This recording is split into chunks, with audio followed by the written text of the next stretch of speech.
نعم.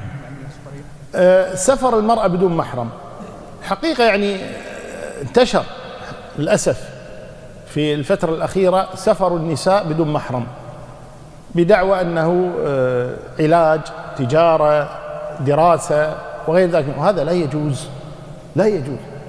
النبي صلى الله عليه وسلم يقول: لا يحل لامرأة تؤمن بالله واليوم الآخر أن تسافر إلا مع زوج أو محرم. لا يجوز المرأة أن تسافر إلا مع محارمها أو مع زوجها. واستثنى كثير من أهل العلم مسألة واحدة، وهي حج الفريضة فقط، وليس حج النافلة وليست العمرة، حج الفريضة. قال: لأنه ركن من أركان الإسلام، وإذا كانت المرأة لا تجد محرما يلائمها وهي قادرة على الحج ووجدت رفقة آمنة فإنه يجوز لها أن تحج بدون محرم. حج الفريضة فقط، حجة واحدة في العمر، وإذا كانت ما حجت الفريضة. أما إذا كانت حجت الفريضة فلا يجوز.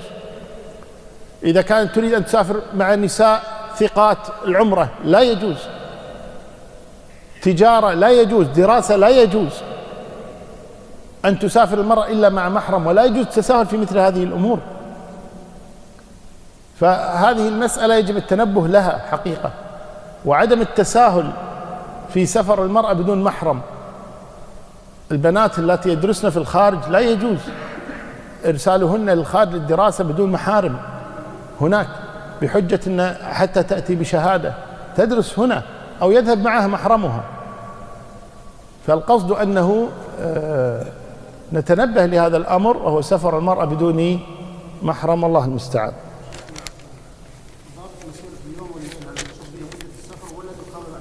لا اليوم والليلة هذا بالنسبة لمن كان يسافر على البعير والحمار والمشي على الأقدام، وإلا الآن توصل أمريكا قبل يوم وليلة أبعد ما يكون. يعني أبعد شيء البرازيل كم إذا رحلة متواصلة؟ أظن 18 ساعة.